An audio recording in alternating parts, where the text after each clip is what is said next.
The silence was the first sign. Commander J of the Galactic Concorde stood on the bridge of her flagship, the Starlight Sentinel. The bridge was a calm place, filled with the soft hum of machines and the gentle glow of screens. Her crew, all different species from across the Concorde, worked quietly at their stations. Everything seemed normal. Then the reports stopped coming. The rimward frontier was a quiet part of space, dotted with research outposts and listening stations. They checked in every day, like clockwork.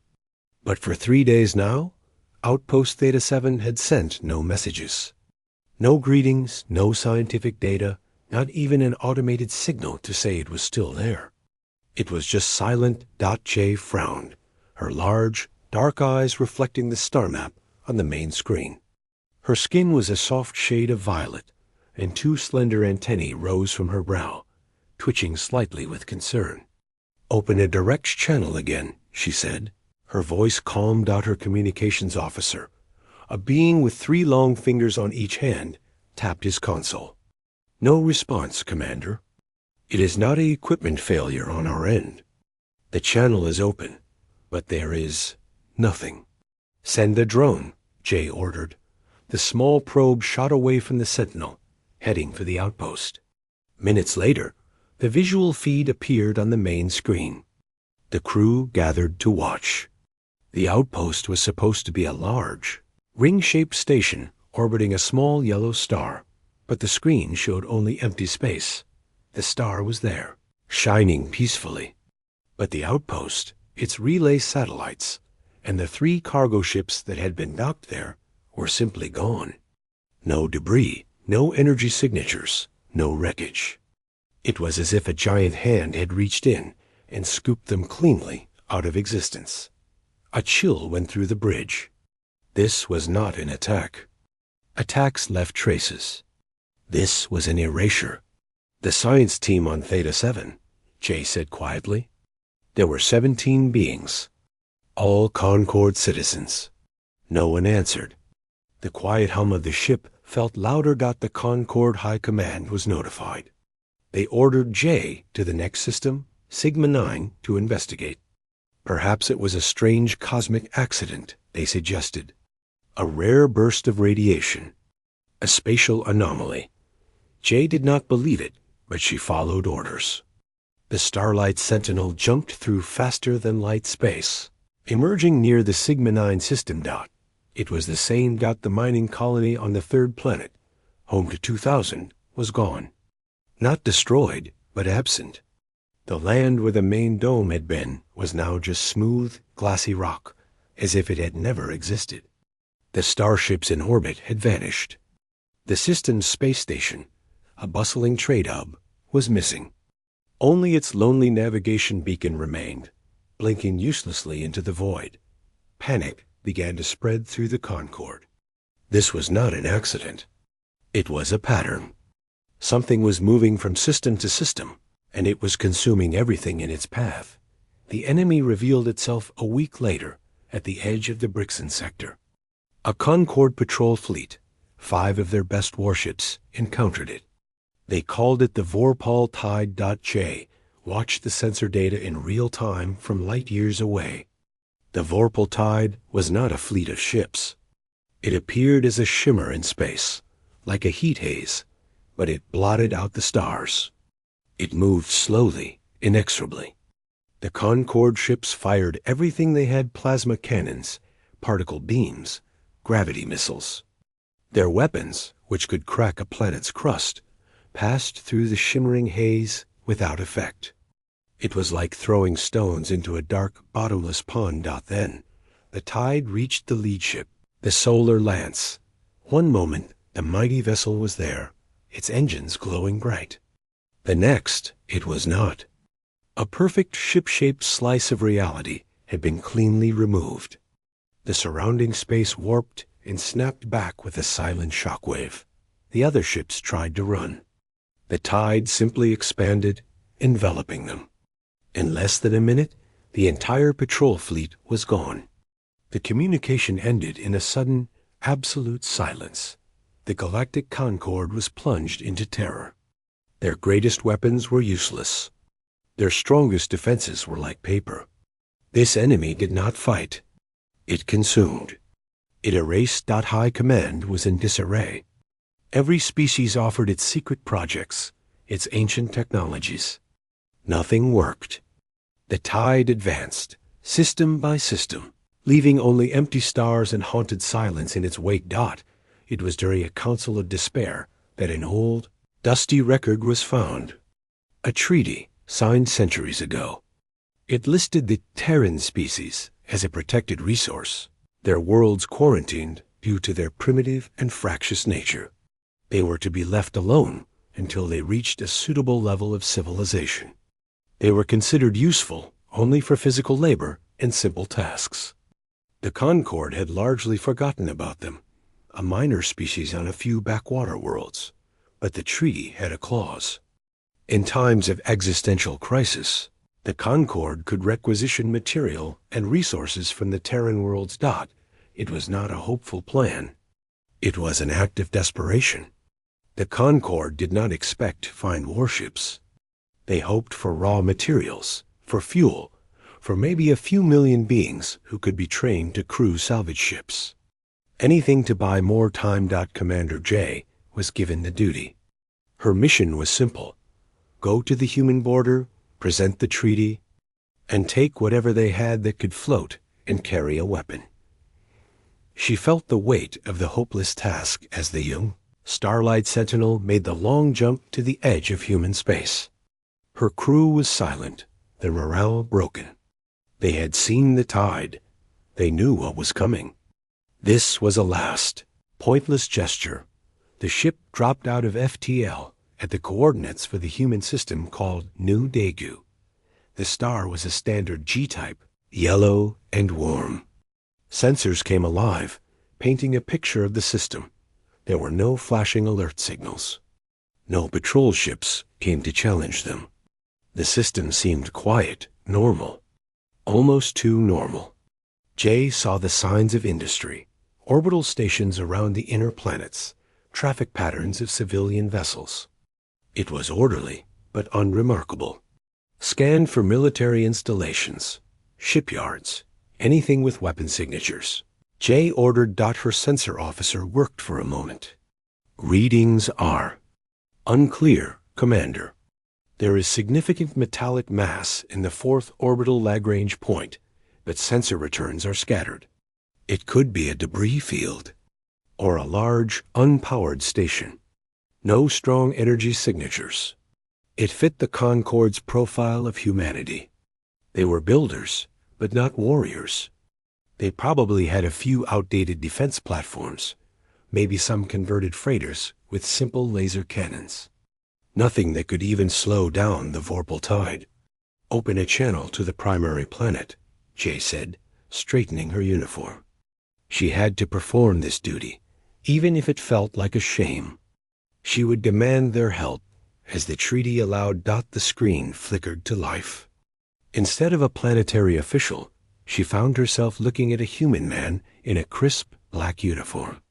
He looked to be in his 50s, with short gray hair and a calm, lined face. His eyes were sharp and watchful. Behind him was a plain gray wall, no flags or insignia. Unidentified Concord vessel. This is Fleet Admiral Minho of Terran Void Command. You have entered sovereign Terran space. State your purpose. His voice was even, polite, but firm.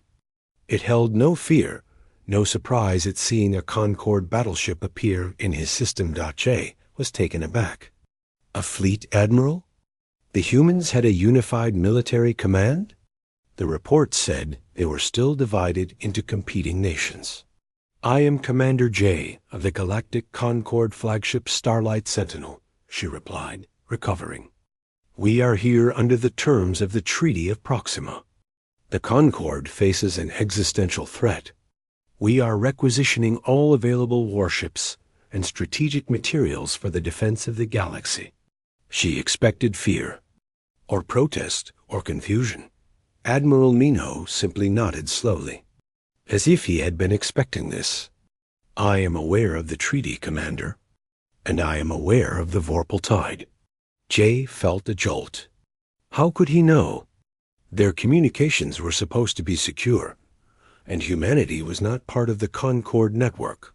Then you understand the urgency, Jay pressed. We must have your ships immediately. Minho's expression did not change. I must deny your request, Commander. No Terran vessel will be placed under Concord command. Our sovereignty is not negotiable. Jay stared, her antennae going stiff with disbelief. Deny? While the galaxy burned? Admiral, you do not understand. This enemy, it destroys everything. Your ships, whatever they are, will be taken by the Concord one way or another. It is the law. A very small, almost imperceptible smile touched Minho's lips. It was not a friendly smile. It was the smile of a man holding all the cards. Your laws do not apply here, Commander, and you are not in a position to take anything. I suggest you return to your superiors. Tell them humanity sends its regrets. The channel closed. The screen went dark. The bridge of the Sentinel was utterly silent. Jay felt a hot flush of anger and despair. Were the humans insane? Suicidally proud? Commander, her sensor officer said, his voice tense. I am reanalyzing the Lagrange point signature. While you were speaking, I detected a brief energy fluctuation. It was unlike anything in our database. It lasted for a nanosecond. The signature, it matches theoretical models for stabilized exotic matter. For dark matter. Jay turned from the blank screen, her mind racing. Dark matter? It was a power source thought to be impossible to harness. A science project. Show me, she whispered. Visual is impossible. It does not interact with light, but we can see where light isn't. He overlaid a gravitational map on the main viewer dot around the Lagrange point. Space itself was curved in precise, artificial patterns. And within that curvature, hidden. The silence on the bridge of the Starlight Sentinel was heavy. Commander Jay stared at the spot where Admiral Minho's face had been. His calm refusal echoed in her mind. She had come expecting fear, obedience, or pleading. She had found none of those things. She had found the wall. He knows about the tide, her science officer Trell said. His large, liquid eyes blinked slowly. Their information network is far more advanced than our profile suggested. That is not our primary concern, Jay said, turning back to the main viewer. The gravitational map still glowed, showing those impossible shapes at the Lagrange point. What are we looking at? Are they ships or just structures? The gravitational distortion is consistent with ultra-dense mass concentrated in vessel-like forms. Trell replied, his long fingers dancing over his console. But there are no standard power readings. No heat signatures from thrusters. No electromagnetic leakage from reactors. It is as if they are. Cold. And dark. The word dark hung in the air. Dark matter. The theoretical substrate of the universe, impossible to see or touch, only felt through its gravity. Harnessing it was a fantasy spoken of in Concord science academies. A power source that could bend space-time itself. Could it be a weapon? A trap? Asked Kale, her security officer, a bulky being with a deep voice. If it were a weapon aimed at us, we would already be gone, Jay said quietly. She made a decision. We will not return to High Command empty-handed. We need proof. Visual confirmation. Deploy the stealth probe, the one with the quantum mirror coating. Send it to that Lagrange point. I want to see what they are hiding. The probe, no larger than a human hand, slipped from a launch tube. It was virtually invisible to most sensors. It coasted on momentum toward the immense distortion in space. Minutes ticked by. The crew worked quietly, but the tension was a living thing. They were violating the Admiral's space, spying on a force they did not understand. Jay watched the feed from the probe's passive sensors. At first, there was nothing. Just stars. Then, the stars began to warp and stretch at the edges of the screen, as if seen through old glass. Entering the high-gravity lensing field, Trell whispered, and then the human fleet resolved into view. The probe's cameras adjusted, compensating for the strange bending of light. Jay heard a sharp intake of breath from someone behind her. The Sonium shipyards were not a station. They were a latticework of carbon-black gantries and scaffolds sprawling across hundreds of kilometers. And within those gantries, cradled like sleeping giants, were the warships. They were unlike any vessels Jay had ever seen. Concord ships were elegant, organic, flowing with curves and glowing energy channels. These were angular, sharp, and brutal in their simplicity. They were matte black, a black so deep it seemed to suck the light from the space around them. No running lights, no viewports, no obvious weapon ports. Their surfaces were perfectly smooth, seamless. They looked less like ships and more like shards of night that had broken off. Drifted into formation. At the heart of the shipyard floated the largest of them. It was easily 3 times the mass of the Starlight Sentinel. Its shape was like a flattened spearhead. On its flank, in simple, unlit lettering, was a name, TNS Dauntless. Magnify on the central hull, Jay ordered, her voice tight.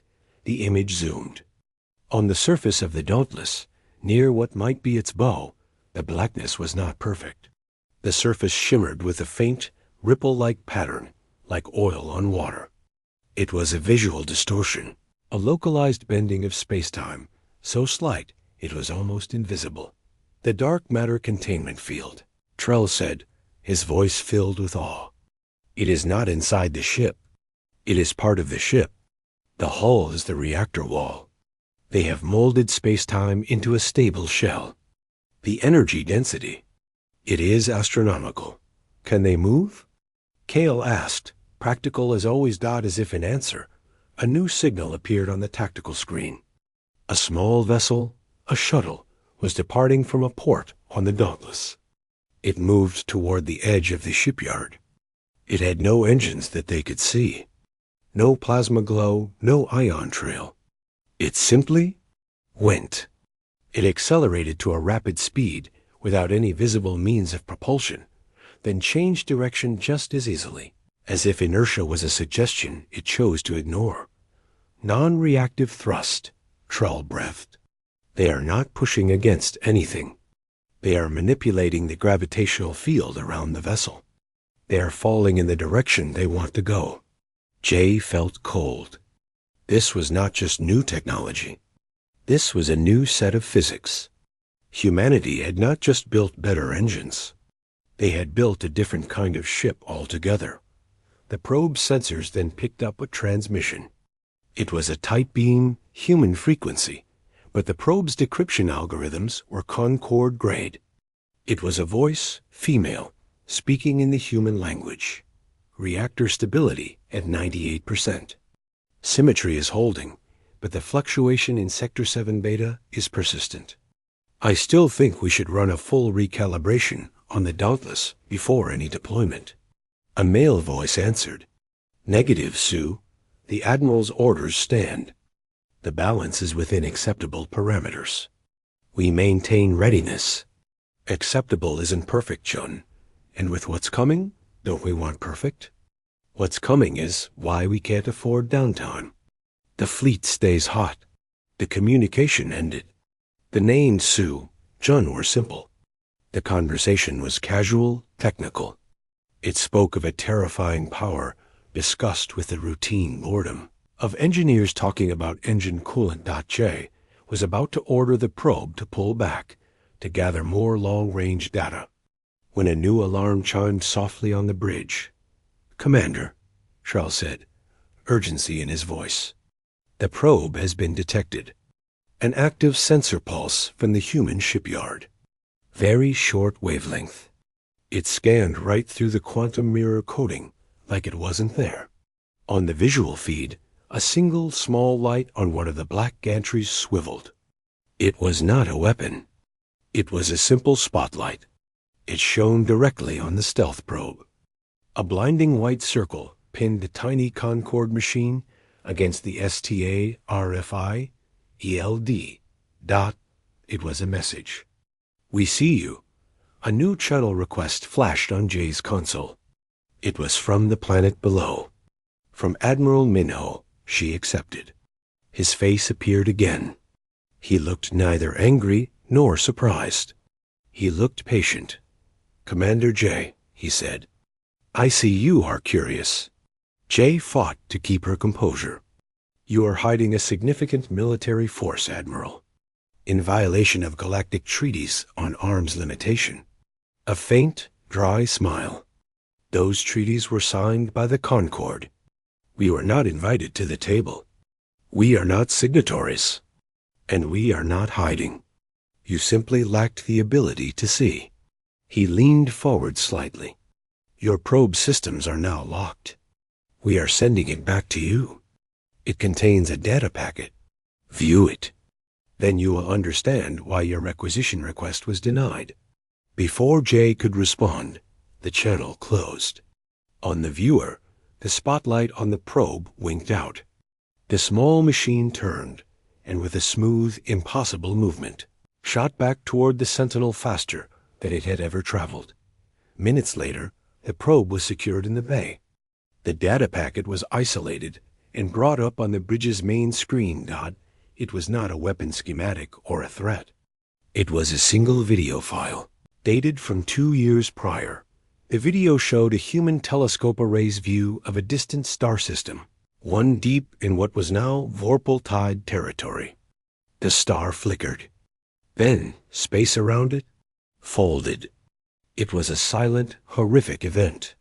The star and its planets were not blown apart. They were compressed, twisted, and then vanished into a pinpoint of darkness that immediately faded. The method was different, less refined than the tide's current consumption. But the result was identical. Erasure. A text caption appeared: "First successful field test of Singularity Driver. Mark-I system was uninhabited. Yield. Controlled stellar collapse." The video ended. The bridge was colder than space. The humans had not just discovered the tide. They had, years ago, built a weapon that could do what the tide did. They had weaponized annihilation itself. Jay finally understood. Admiral Minho's calm was the calm of a man holding a universe-ending gun. He had not refused her request out of pride or foolishness. He had refused because giving humanity's toys to the Concorde would be like giving a live star to a child. It was not a matter of willingness. It was a matter of sheer, terrifying responsibility. She looked back at the viewer, at the image of the dark ships still displayed. They were not just warships. They were containment vessels for a power that could unmake reality. And humanity had built a fleet of them. "Set a course for Concorde High Command," Jay said, her voice hollow. "Maximum speed." She had her proof. And it had stunned her into a fearful, off-illed silence. She now had to tell her leaders that the primitive humans they had ignored were not just advanced. They were, in the most literal sense, the masters of darkness, and the galaxy's only hope. Commander Jay's journey back to Concorde High Command was a blur of tension and quiet dread. The data from the probe played in her mind on a loop.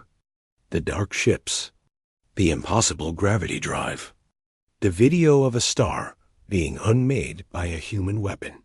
She rehearsed her report 100 times, but the words felt useless. How could she explain something that broke known physics? How could she convey the quiet, absolute confidence of Admiral Minho?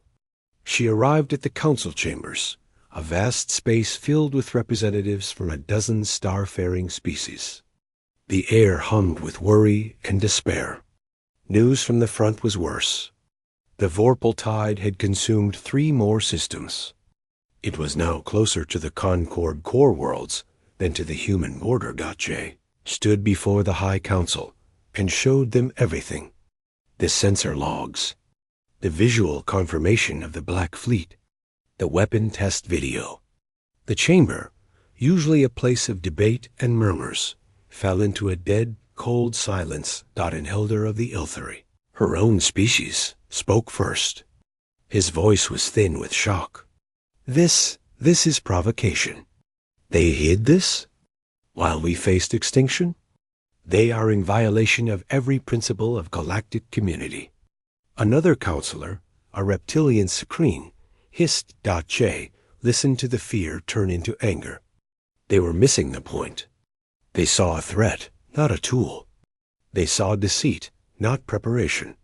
Counselors, Jay said, raising her voice to cut through the growing noise.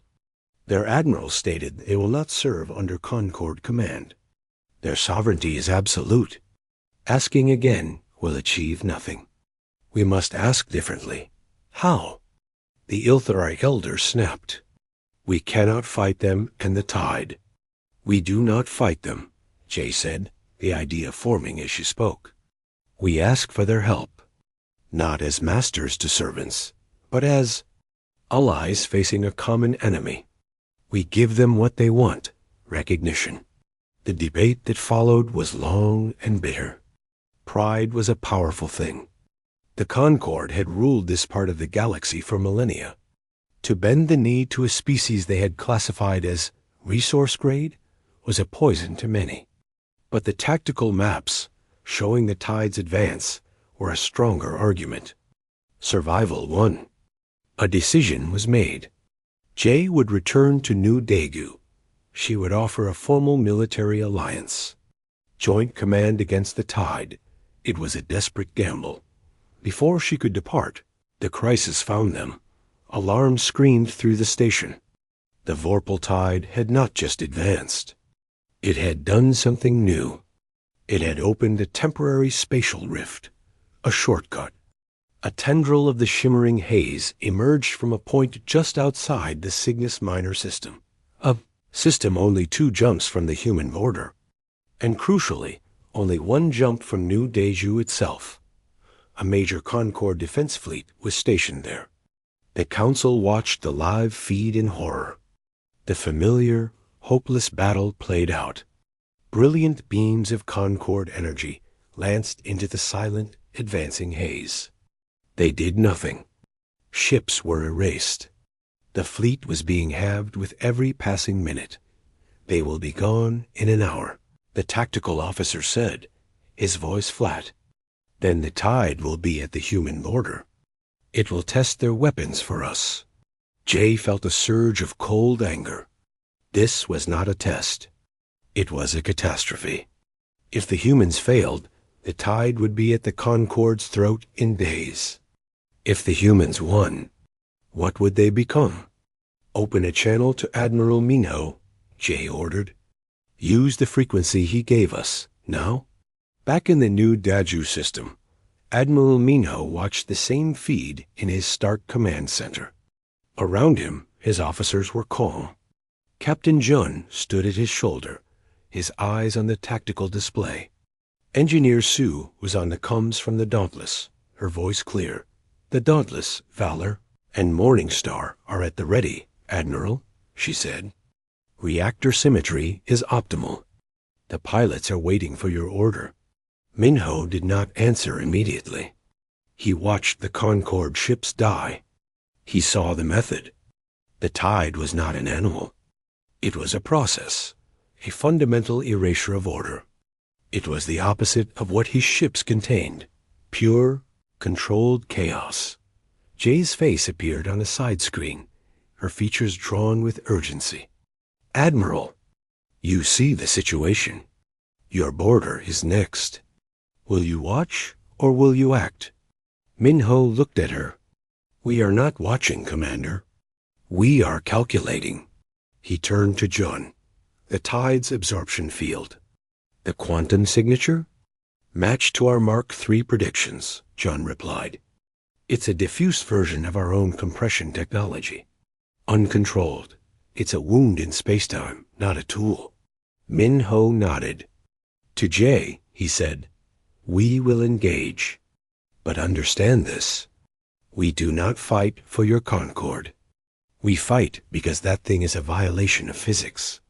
It is ugly work. And it is at our door." He cut the channel. He gave a single, quiet order. Deploy the triad. In the silent dark of the Sonyum shipyards, three things happened. On the hull of the Dauntless, the rippling oil slick pattern shimmered and solidified into pure, deep black. On the Valor and the Morning Star, the same. Without a sound, without a glow, the three ships moved. One moment they were in their cradles. The next, they were simply not there. They did not accelerate. They vanished from one point and appeared 1,000,000 kilometers away, then did it again. They were skipping through space, leaving no trail, bending reality around them like a stone skipping on water on the bridge of the dying Concorde flagship in Cygnus Minor. The captain saw it on his failing sensors. 3 new contacts, small, no energy readings. He thought they were ghosts, sensor echoes from his own disintegrating fleet. He prepared for the end. The TN Dauntless emerged from its skip directly between the Concorde flagship and the advancing wall of the Vorpal Tide. To the Concorde crew, it was a sudden blot of darkness, a hole in space where stars should be. The tide did not pause. It flowed forward, seeking to absorb this new mass. The Dauntless fired. It was not a beam or a missile. From its spearhead tip, space itself pulsed. A spherical wave of distorted gravity shot forth, invisible but for its effect. Where it passed, the light of the stars twisted and stretched. The wave hit the leading edge of the tide, and the shimmering haze stopped. It struggled against itself. Then it began to contract. It was being forced inward, compressed by a gravitational field more powerful than its own dissipative nature. On the Dauntless, Engineer Sue monitored the reactor. Field is holding. It's containing the effect. But it's fighting back. It's trying to consume the containment field itself. Increase local space-time curvature. Captain Chun's voice came from the Valor. His ship fired a different weapon. A needle-thin beam of absolute black lanced out. Where it touched the contracting tide, it did not destroy. It cut. It severed a piece of the tide from the hole. The severed piece immediately collapsed in on itself and vanished. The Morning Star, commanded by Captain Hana, moved with terrifying grace. It flew not away from the tide, but along its edge, firing precise pulses that pushed and corralled the vast entity, herding it away from the remaining Concorde ships. The Concorde crews were beyond stunned. They were witnessing a language of power they did not understand. Their weapons had been brute force, met with a greater brute force. The human weapons were surgical. They were not hurting the tide. They were editing it. They were using the laws of physics like a scalpel, cutting away a cancer. The battle, if it could be called that, lasted 10 minutes. The vast, galaxy-threatening Vorpal Tide tendril was reduced from a spreading cloud to a confused, roiling mass, and then to a single dense point of non-light under the combined pressure of the 3 human ships. With a final, silent pulse from the Dauntless, the point winked out. Space where the tide had been was just space again. Empty, clean. The 3 black ships hung in the void. They had not moved in any conventional sense. They had not fired a single explosive. They looked untouched, their matte hulls unmarked. On the bridge of the Concorde flagship, the captain opened a channel, his voice trembling. "Unknown vessels? You have our deepest gratitude. What is your command?" On the main screen of the flagship, a human face appeared. Captain Jun. He looked tired, not triumphant. "Your ships are damaged. Your formations are broken. Suggest you withdraw to a safe distance and assess. We will remain to ensure no residual anomalies." It was not a request. It was a polite instruction. The authority in his voice was quiet and absolute. Back at Concord High Command, the Council had seen it all. The silence this time was different. It was not the silence of despair. It was the silence of a profound, worldview-shattering shock. They had seen their might rendered useless. Then they had seen the humans take the invincible enemy and quietly, efficiently, erase it from existence. Che looked at the faces of the counselors. The anger was gone. The pride was gone. All that was left was a dawning, humbling realization. Admiral Minho's face appeared on the Central Council screen. He had not waited for their call. "The immediate threat to this sector is neutralized," he said, his tone matter-of-fact. "The Vorpal-Tide's point of origin, however, remains. It will send more." This was a scouting tendril. He paused, letting his words sink in. A scouting tendril had almost wiped out a Concord defense fleet. "You have a choice," Minho continued. "You can continue to spend your ships and your lives in a war you do not understand and cannot win. Or you can recognize reality. This is no longer your fight to lead. It is ours. You can stand aside, or you can stand with us. But you will not stand in front of us." He ended the transmission. The oldest counselor, a being whose species had known spaceflight when humanity was carving on cave walls, looked at Jay, his voice. The silence after the battle felt heavier than the silence before it. On the bridge of the Starlight Sentinel, Commander Jay stared at the tactical display. The 3 human ships, Dauntless, Valor, Morning Star, hung in the void like black holes cut from the fabric of night. They were not celebrating. They were not even moving. They were just present. A final, unspoken statement. The surviving Concord ships, battered and bleeding atmosphere, formed a ragged retreat. No one gave them orders. They simply drifted away from the humans, instinct telling them to keep distance from that terrifying, quiet power. Jay's orders from the High Council were clear. Secure the Alliance. At any cost. But first, she needed to understand. She needed to see the heart of the machine that had just saved them. "Open a channel to the lead human vessel," she said.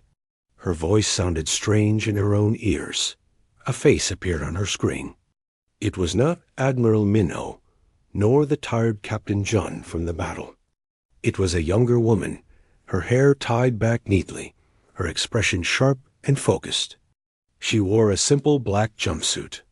"Commander Jay, this is Engineer Sue of the TN's Dauntless. Admiral Minho has granted your request for a docking and tour. A shuttle bay has been cleared. Please come alone." The request was a shock. A tour? After what they had just witnessed?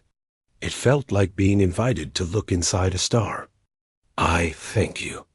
I will come." Her security officer, Kale, objected immediately. "Commander, it is a risk. We do not know their intentions." "Their intentions were just made perfectly clear," Jay replied softly. "They could have let the tide erase us. They did not. I must go." The journey over in a small Concord shuttle was surreal. As she approached the Dauntless, its scale became terrifying. It was not just big. It felt dense, as if its mass was far greater than its size suggested. The matte black hull absorbed the light from her shuttle's running lights. She saw no seams, no hatches. Then, a section of the hull simply flowed open, a liquid-like ripple of darkness forming a perfect geometric landing bay entrance. There was no airlock corridor. The bay was open to space, but the atmosphere inside was held in place by an invisible field that shimmered like heat haze. She landed. The bay was empty, lit by soft, ambient strips of white light along the floor and ceiling. The air was cool and smelled of ozone and something else, a faint, metallic tang like the air after a lightning strike. Engineer Sue was waiting. Up close, she looked even younger. but her eyes held an ancient kind of weariness. "Welcome aboard the Dauntless, Commander. Follow me, please.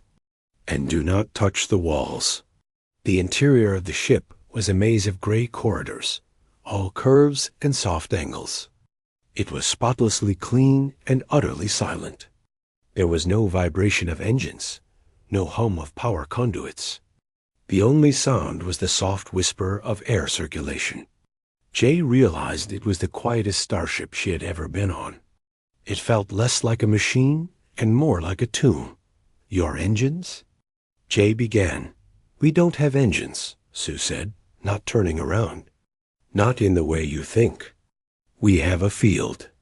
The dark matter reactor defines a local bubble of spacetime. We move the bubble." They entered a large, circular chamber. It was the command center, but it was unlike any bridge Jay knew. There were no viewports. The walls were screens, currently showing a 360-degree view of space outside. In the center was a single, minimalist console. Captain June stood there, giving Jay a brief nod of acknowledgement. But Sue led her past, to a smaller room off to the side. This room was the reactor control center. And here, Jay saw the truth of the ship. In the center of the room was a holographic model of the Dauntless. Surrounding it was a swirling, three-dimensional map of numbers, graphs, and shimmering force lines. It showed the gravitational stresses on the hull, the stability of the space-time bubble, the ebb and flow of the contained dark matter. "This is the heart," Sue said, her voice dropping to a reverent whisper. "The reactor isn't a thing we put in a box. The ship is the reactor. The hull is the containment field. Inside is a controlled singularity, a tiny artificial universe, constantly on the brink of collapse. We keep it in perfect balance." Jay stared at the display. The energy readings were numbers she associated with stellar cores. The power, it's unimaginable. "The power is not the point," a new voice said. Admiral Minho entered the room. He looked at the display with the fond, concerned look of a father watching a sleeping child. "Control is the point. The tide is what happens when this power is let loose. It is chaos. We impose order. That is our weapon and our burden." "Burden?" Jay asked. Sue pointed to a graph with a slowly wavering line. "See this? This is the symmetry index. It must stay at 0. If it dips too far negative, the containment field fails. The singularity expands. It would consume the ship, and then, very quickly, this entire star system." She said it with the calm tone of someone discussing a faulty coolant valve. "If it goes too far positive, the field collapses inward. It would crush the ship into a speck smaller than an atom." Jay felt cold. "So you are always on the edge of destroying yourselves." "And everything around us," June said from the doorway. "Every second of every day. There is no off switch. The reaction was started 20 years ago. It cannot be stopped, only managed." Minho nodded. "This is why we could not give you our ships, Commander. Your pilots are brave. Your engineers are smart. But they are not philosophers of gravity. They are not trained from birth to hold the concept of infinite collapse in their minds and keep it calm. My crews are. They meditate on space-time equations. They feel the heartbeat of the universe through the deck plates. To us, this is not just a ship. It is a living, breathing equation of existential risk." Jay understood now. The quiet on the ship wasn't just the lack of engine noise. It was the intense, focused silence of a high-wire act over an infinite abyss. Every person here was holding their breath forever. "You live with this?" Jay whispered. "We do," Sue said. "And because we can never shut it down, we can never go home. Not to New Daegu, not to Earth. Our gravity field would destabilize a planet's orbit, crack its crust just by being in high orbit for too long. We are permanent exiles. The fleet must always move, always stay in the deep void. We fight, not to conquer, but to protect the places we can never visit again. The weight of it crashed down on Jay. The humans hadn't just built powerful weapons. They had sacrificed their own future to do it. They had become creatures of the void, forever separated from the worlds they protected. Their power was also their prison, the battle. It looked easy for you, Jay said. Chun barked a short, humorless laugh. Easy? Look. He manipulated the console. The holographic display replayed the battle from the Dauntless's perspective. Jay saw not a simple firing of weapons, but a breathtakingly complex dance. Every pulse from the ship was preceded by thousands of micro-adjustments to the containment field. To attack, they had to momentarily weaken their own defenses, risking a cascade failure. They had been balancing on a knife's edge while appearing perfectly still. We do not have ammunition to reload, Sue added. We have stability to maintain. Every shot costs us. It drains the symmetry.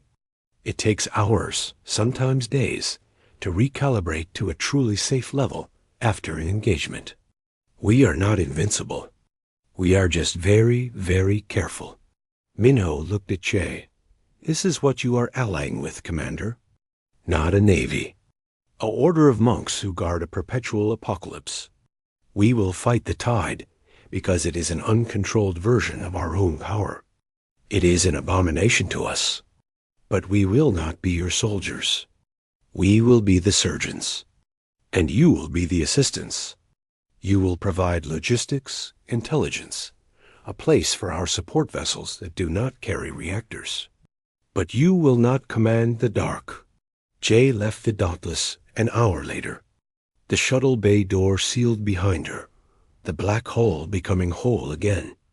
As she flew back to the Sentinel, she looked at the sleek, dark shapes against the stars. They were no longer just warships.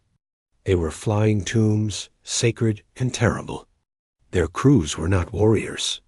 They were guardians of a flame that could burn the galaxy, choosing to use it as a candle in a terrifying dark. She had come seeking weapons. She had found a sacrifice. And for the first time, she felt not just awe or fear of humanity, but a profound, aching respect. The Concorde had built ships to project power. Humanity had built ships to contain it. And in that fundamental difference, Jay knew, lay the stunned silence of the stars. They weren't just stunned by the power. They were stunned by the price. The grand chamber of the Galactic Concorde was not designed for silence. It was made for debate, for the hum of 100 different languages, for the rustle of robes and the click of talons on polished stone. Now it was as quiet as the void between galaxies. Every screen, every eye, was fixed on the central display. It showed a simple two-part image. On the left, the Vorpal Tide, a recording from the Battle of Cygnus Minor, showing the silent, shimmering haze erasing a Concorde battleship. It was a horror they all knew too well. On the right, a new recording. The TNS Dauntless, a black arrowhead against the stars. It fired its invisible weapon. The tide recoiled, compressed, and was cut apart by a beam of darkness from the Valor. The process was clean, surgical, and utterly terrifying in its efficiency. The two images played on a loop. Before and after. Despair and something else. Commander Jay stood in the speaker's circle. She had given her full report. She had told them about the dark matter reactors, about the eternal balance, about the human crews who were exiles from their own worlds. The council had listened without interruption. The anger and pride she had faced before were gone. They had been burned away by the reality on the screen. The oldest counselor, a venerable being from a species that had known peace for 10,000 years, finally spoke. His voice was a dry whisper that carried through the silent hall. What do they want, Commander Jay? Jay took a deep breath. They want nothing we have. Not our planets, not our technology, not our submission. They want only two things: recognition of their sovereignty and a clear path to the enemy. A murmur finally rippled through the chamber. It was not protest. It was confusion. They do not wish to lead the Concord? Another asked. They do not wish to be part of the Concord, Jay corrected gently. They will lead the fight, but they will not sit in these chambers. They will not administer worlds. They see their duty as singular, to end the Vorpal. After that, she spread her hands. They returned to the dark, to their watch. The concept was alien to them. Power was something you wielded, something you used to shape the galaxy. The idea of holding such power and using it only for one specific task, then walking away, it made no sense. It was the act of a force of nature, not a political entity. And if we refuse this, alliance? The old counselor asked, though they all knew the answer. Jay simply gestured to the left side of the screen, to the dying Concord ship. The silent answer hung in the air that the vote was not a vote. It was an acceptance of gravity. The Concord agreed to the human terms. A formal alliance was declared. Humanity would command all military operations against the Vorpal Tide. The Concord would provide intelligence, logistics, repair facilities for non-dark matter vessels, and safe passage. The human dark ships would be given absolute right of way, and a quarantine zone would be established around them at all times. For their own safety. While the bureaucrats worked on the treaties, the human fleet moved dot at the edge of Concord space, near the gaping wound in reality that was the Vorpal Tide's point of origin. The stars witnessed a new constellation form, not one of bright, burning suns, but of dark, light-absorbing shapes. 20 human warships, including the Dauntless, Valor, and Morning Star, arranged themselves in a perfect, complex geometric pattern. It was a formation based on gravitational harmonics, a stable matrix of contained singularities. On the bridge of the Sentinel, watching from a safe distance, Jay saw Admiral Minho's face on her screen for the last time. "The operation begins now," he said. His face was calm, but there was a light in his eyes she had not seen before. It was not anger or bloodlust. It was the pure focus of a mathematician approaching a final, elegant solution. "We will move into the tide's origin point. Communications will be impossible. We do not know what we will find, or if we will return. What do we do?" Jay asked. "Wait," Minho said, "and watch the stars." The transmission ended. The human fleet, as one, began to move. They did not jump or fly. They seemed to dim. Their black shapes became less distinct, as if space itself was thickening around them. Then, one by one, they faded from view. Not into invisibility, but into something deeper. They were diving into the layers of reality, heading for the source of the wound. The wait was the longest of Jay's life. Hours passed. Sensors showed nothing from the region where the human fleet had vanished. Only a strange, quiet peace. The constant, knowing signal of the Vorpal Tide's advance had stopped. Then, space itself screamed. It was a sound no ear could hear, but every sensor and soul felt. A fundamental vibration, a shudder in the fabric of the universe. On the main viewer, the distant stars near the tide's origin point twisted and blurred, as if seen through a raging fire. For a moment, a terrifying shape formed, a vast, swirling eye of chaotic energy and twisted physics, a dying scream given form. It was the heart of the Vorpal Tide, revealed in its agony. And then it folded. It did not explode. It collapsed. The entire region of space, light years across, seemed to contract in on itself like a deflating balloon. There was a flash of impossible light, a light that was somehow also dark. And then, nothing. The distortion was gone. The screaming silence ended. The stars there shone clean and steady, as they had 1,000,000 years ago. The wound in reality had been closed, stitched shut by forces beyond comprehension. Of the human fleet, there was no immediate sign. A day passed, 2. A sense of grim certainty settled over the Concorde. The humans had done it. They had ended the tide, and they had paid the ultimate price, consumed by the same power they wielded. Monuments were planned. A day of mourning was declared. On the 3rd day, a single weak signal was detected. It came from the clean, empty space where the battle had been. It was a simple pulse, a carrier wave on a human frequency. Jay's ship raced to the coordinates.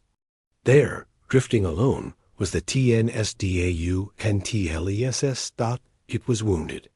Great scars marred its perfect black hull, not from impacts, but from within.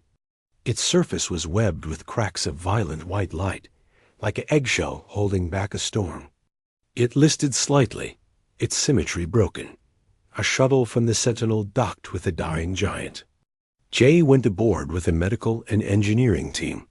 The interior was dim, lit by emergency strips. The air was cold.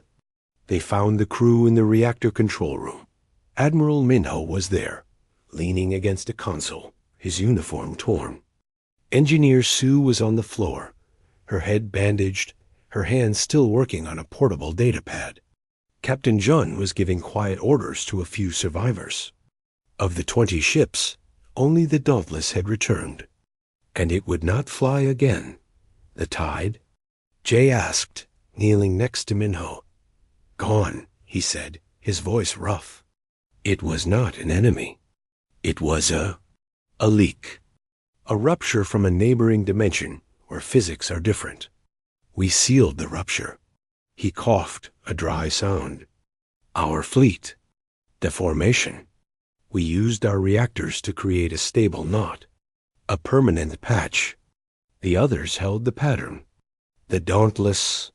We were the final thread. We pulled it tight. He was describing a cosmic surgery. They had not fought.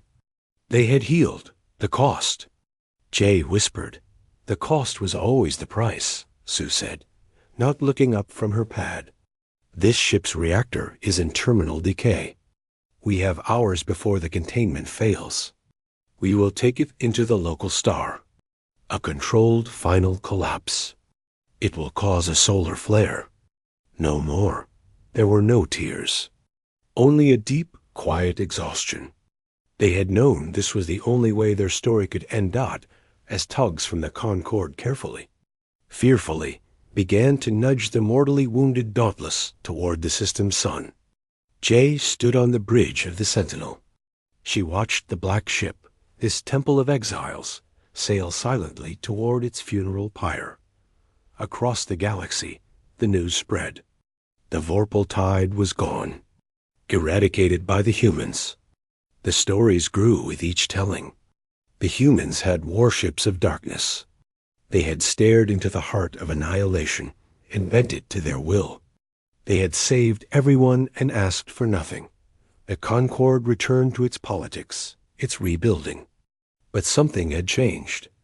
A new phrase entered the galactic language, born from the reports of the Battle of Cygnus Minor, the human solution. It meant an answer so absolute, so final, that it left no room for argument. It meant power held with impossible restraint. The humans themselves, those who remained on their worlds, were quiet. They accepted the galaxy's thanks with polite nods, but they did not celebrate. They mourned their lost ships and their exiled crews, who had become legends. And the stars, as the old saying went, were stunned. But Jay finally understood the full meaning. It was not the stunning flash of a weapon. It was the stunned silence that follows a supreme act of sacrifice. The galaxy had witnessed not just a display of power, but a lesson in its use. The humans had not stunned the stars with their warships. They had stunned them with their will. The will to take the most terrible force in existence and use it, just once, to make the universe quiet again. and then to walk away into the dark from which they came.